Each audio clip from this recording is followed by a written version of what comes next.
반갑습니다. 오늘은 2024년 4월 18일 목요일 아침입니다. 오늘 함께 나눌 말씀은 구약성경 신명기 29장 1절에서 13절 말씀입니다.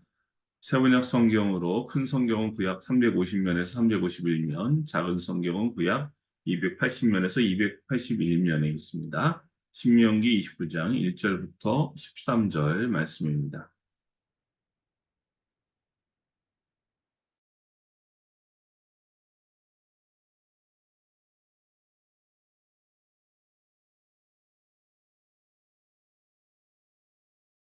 신명기 29장. 이것은 주님께서 호렙에서 이스라엘 자손과 세우신 언약에 덧붙여서 모세에게 명하여 모압 땅에서 이스라엘 자손과 세우신 언약의 말씀이다. 모세가 온 이스라엘을 불러 모으고 그들에게 말하였다. 주님께서 이집트 땅에서 하신 일, 당신들이 지켜보는 가운데 바로와 그 신하들 앞과 그 온 땅에서 하신 모든 일을 당신들은 똑똑히 보았습니다. 당신들은 그 큰 시험과 굉장한 표징과 기적을 당신들의 눈으로 직접 보았습니다. 그러나 바로 오늘까지 주님께서는 당신들에게 깨닫는 마음과 보는 눈과 듣는 귀를 주지 않으셨습니다. 나는 40년 동안 광야에서 너희를 인도하였다. 그래서 너희 몸에 걸친 옷이 헤어지지 않았고 너희 발에 신은 신이 닳지 않았다. 너희는 빵도 먹지 못했고 포도주나 독한 술도 마시지 못했다. 그러나 나는 너희에게 필요한 것을 주어서 내가 바로 주 너희의 하나님임을 너희에게 알리고자 하였다. 이곳에 이르렀을 때에 헤스본 왕 시혼과 바산 왕 옥이 우리를 맞아서 싸우러 나왔지만 우리가 그들을 쳐부수었습니다. 우리는 그들의 땅을 점령하고 그 땅을 르우벤과 갓과 므낫세 반쪽 지파에게 유산으로 주었습니다. 그러므로 당신들은 이 언약의 말씀을 지키십시오. 그러면 당신들이 하는 일마다 성공할 것입니다. 오늘 당신들은 각 지파의 지도자들과 장로들과 관리들을 비롯하여 온 이스라엘 사람, 곧 당신들의 어린 아이들과 아내들과 당신들의 진 가운데서 함께 사는 외국 사람과 당신들에게 장작을 패주는 사람과 나아가서는 물을 길어오는 사람에 이르기까지 주 당신들의 하나님 앞에 모두 모였습니다. 당신들은 오늘 여기에 서서 주 당신들의 하나님이 당신들과 세우시는 그 언약에 참여하게 됩니다. 당신들은 그 언약에 들어있는 의무를 지켜야 합니다. 주님께서 당신들에게 약속하시고 당신들의 조상 아브라함과 이삭과 야곱에게 맹세하신 대로 오늘 당신들을 자기의 백성으로 삼으시고 주님께서 몸소 당신들의 하나님이 되시려는 것입니다. 아멘. 오늘 말씀은 우리 신명기 29장인데요. 29장 1절 위에 이렇게 나오죠. 모압 땅에서 세우신 언약. 예, 오늘 말씀의 제목이기도 합니다. 하나님께서는요, 이제 이스라엘 백성들을 출애굽시켜서 40년 광야 생활 마치고, 이제 드디어 출애굽 1세대, 즉 하나님의 말씀에 불순종했던 1세대는 다 죽고, 출애굽할 때 어렵거나 혹은 광야에서 태어난 출애굽 2세대들이 앞으로 약속의 땅인 가나안에 들어가서 살 때 지켜야 될 부분에 대해서 말씀합니다. 그중에서 오늘은 모압 땅에서 언약이 어떤 언약입니까? 아, 물론 호렙에서 호렙이라는 것은 신의 산을 말합니다. 신의 산에서도 언약을 했습니다. 40년 전에. 40년 후 다시 모압에서 언약을 하시는데 시간과 장소는 다르지만 내용은 같습니다. 네. 그래서 다시 약속의 땅에 들어가기 전에 하나님과의 언약을 다시 상기시키려고 하시는 그런 뜻으로 모압에서 하나님이 다시금 이스라엘과 언약을 맺으십니다. 그래서 먼저 2절과 3절 보면 여기 이제 1절이 그 얘기예요. 호렙에서 시내산에서 이스라엘 자손과 세우신 언약에 덧붙였었는데 사실 덧붙일 게 없습니다. 똑같습니다. 그래서 모압 땅에서 이스라엘 자손과 세우신 언약의 말씀이에요. 그 내용은 먼저 2절과 3절 뭡니까? 주님께서 이집트 땅에서 하신 일, 뭐 하셨죠? 바로와 그 신하들 앞과 그 온 땅에서 하신 모든 일들을 당신들은 똑똑히 봤다는 거예요. 물론 이 사람들 못 봤어요. 이 세대는 봤어도 기억이 흐릿흐릿합니다. 어려서 뭔지 몰랐을 거예요. 어떤 거였어요? 그 큰 시험과 굉장한 표징과 기적을 당신들의 눈으로 직접 보았다고 그래요. 어떤 겁니까? 대표적인 게 바로 열지양 사건이죠. 마지막 장자의 죽음, 또 홍해를 건너는 사건. 이걸 다 봤다는 거예요. 그러니까는 이들에게 그래서 하나님께서는요, 4절 보면 이렇게 말하죠. 당신들에게 깨닫는 마음과 보는 눈과 듣는 귀를 주지는 않으셨다는 거예요. 봤어요. 봤지만 뭔지 모르는 거예요. 깨닫지 못했다는 거예요. 네.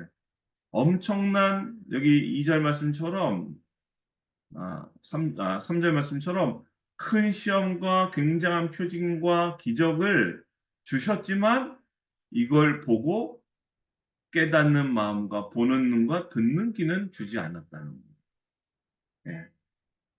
이건 무슨 말이냐면 억지로 못 보겠다, 막아버렸다, 귀를 막고 눈을 막았다가 아니고 이스라엘 백성들이 영적으로 의존해서 이게 무슨 일인지 깨닫지 못했다는 겁니다.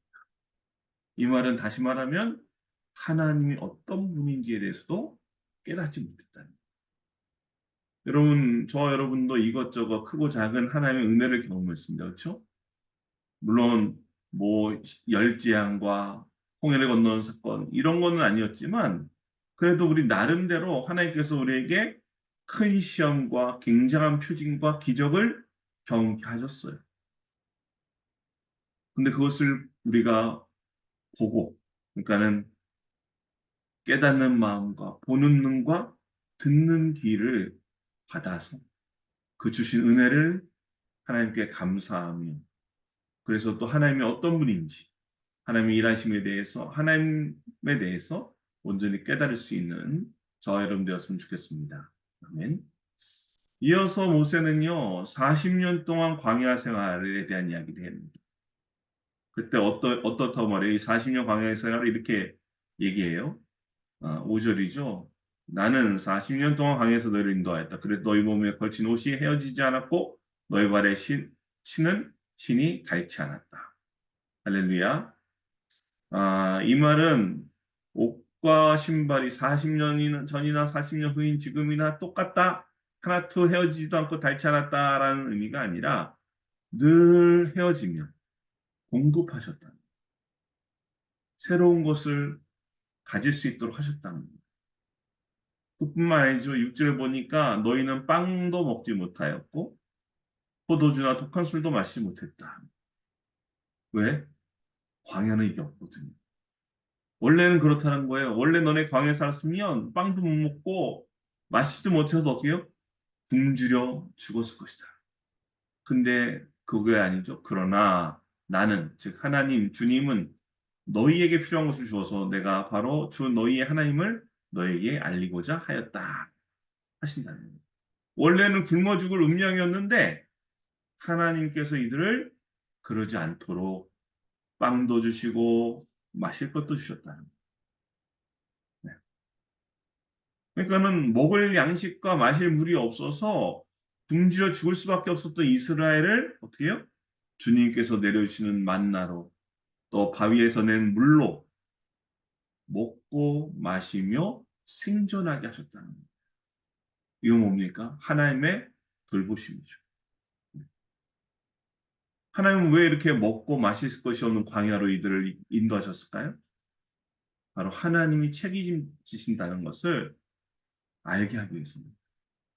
생명의 보존자가 어떤 성이 아니고 이집트가 아니고 바로가 아니라 바로 하나님이심을 알게 하시기 위해서 이렇게 하셨다고 모세가 증언하는 겁니다. 그래서 마지막으로 모세는요, 지금 이 모압까지 이르는 과정도 간단하게 설명합니다. 어떤 거였어요? 7절 보니까 헤스본 왕 시온과 바산한 옥이 우리를 맞아서 싸우러 왔지만 우리가 그들을 쳐부수었습니다. 여기서는 우리가 누구예요? 하나님과 이스라엘이죠. 정확히는 하나님이시죠. 하나님께서요, 바산한 옥과 시온, 헤스본 왕 시온을 쳐부수게 하셨다니. 그래서 그 땅을 이 헤스본 왕과 시온과 옥의 땅을 어떻게 해요? 그들의 땅을 점령해서 그 땅을 누구한테 유산을 줘요? 두 지파 반, 르벤, 갓, 므낫세 반쪽 지파에 유산을 줍니다. 가나안 아직 요단강 건너기 전입니다. 요단 동편에서. 주님께서 종종 저와 여러분에게 하나님이 어떤 분일까? 주님이 어떤 분이실까?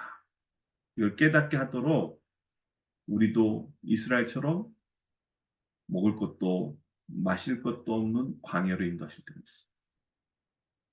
그때 주님께서는요, 저와 여러분에게도 큰 시험과 굉장한 표징과 기적을 경험케 하십니다. 그뿐만 아니죠. 주님께서 그때 우리에게 깨닫는 마음, 보는 눈, 듣는 귀를 주셔서 주님이 어떠한 분인지, 또 주님의 일하심에 대해서 온전히 깨닫게 하신 줄 믿습니다. 지금 내가 광야입니까? 그래서 이 광야 생활 중에 나에게 먹을 것과 마실 물을 공급하신 하나님. 광야 생활 중에 우리에게 헤어질만 할 때 옷을 새로 주시고, 닳아버릴만 할 때 새롭게 신발을 주시는 그 하나님을 경험할 수 있는 깨닫는 마음과 보는 눈과 듣는 귀를 소유한 저와 여러분 되시기를 주님의 이름으로 간절히 축원드립니다. 아멘. 기도하겠습니다. 참 좋으신 아버지 하나님 감사합니다. 아버지 이스라엘 백성들이 주님께서 행하신 열 가지 양을 비롯한 큰 시험과 굉장한 표징과 기적을 목격했던 것처럼 저희도 주님의 놀라운 일을 경험합니다. 크고 작은 하나님의 일을 경험하면서 저희에게 주신 깨닫는 마음과 보는 눈과 듣는 귀를 가지고 주님께서 행하심을 깨달아 알게 하시고 감사하게 하시고 감격하게 하시고 영광 돌려 주님이 어떤 분이신지 온전히 깨닫는 은혜와 축복의 사람들 되게 도와 주시옵소서. 주께 모든 감사 영광 올려드리며 이 모든 말씀 예수님의 이름으로 기도드리옵나이다. 아멘. 이제는 우리 주 예수 그리스도의 은혜와 극진하신 하나님 아버지의 사랑하심과 성령 하나님의 감화감동과 쌓였던 우리의 충만하심이 주님께로부터 깨닫는 마음과 보는 눈과 듣는 귀를 받아 하나님의 일하심을 또 하나님의 역사하심을 깨달아 알기 원하는 주님의 사랑받는 모든 자녀들 머리머리 위에와 그들의 가정과의 도학교들 위해 또 이 나라 민족과 주님의 몸된 교회 위에 이제부터 영원토록 함께 하시길 간절히 축원하옵나이다. 아멘. 감사합니다. 오늘도 함께 나눌 기도 제목이 있습니다. 네, 기도는 모든 문제 열쇠인 줄 믿고요. 기도로 응답받는 은혜 있기 바라고요. 영혼을 구원하여 죄를 굽는 교회 성령 감당할 수 있도록 우리나라 여러 가지 어려운 문제가 많이 있습니다. 경제적으로, 사회적으로, 외교적으로, 정치적으로 있는데 그 모든 문제 해결될 수 있도록 하나님 은혜 내려달라고 또 오늘 말씀처럼 주님께 깨닫는 마음과 보는 눈과 듣는 귀를 받아 주님의 일하심 온전히 깨닫는 저희들 될 수 있도록 또 우리 기도가 필요한 성도들과 이웃을 위해서 우리 가족과 자녀를 위해서 개인의 간구하는 기도 제목까지 함께 기도합니다. 기도하겠습니다. 할렐루야 참 좋으신 아버지 하나님 감사합니다. 주의 놀랍고 귀하신 사랑과 은혜를 찬양합니다. 오직 주님만을 바라며 주님만을 의지하며 주님만을 소망하는 저희들 되게 하시고 특별히 하나님으로부터 깨닫는 마음과 보는 눈과 듣는 귀를 받아서 하나님이 우리 가운데 이루신 큰 시험과 놀라운 표징과 기적을 경험하게 하시고 그것을 이루신 분이 바로 하나님이심을 깨달아 알 수 있는 은혜와 축복을 허락하여 주시옵소서.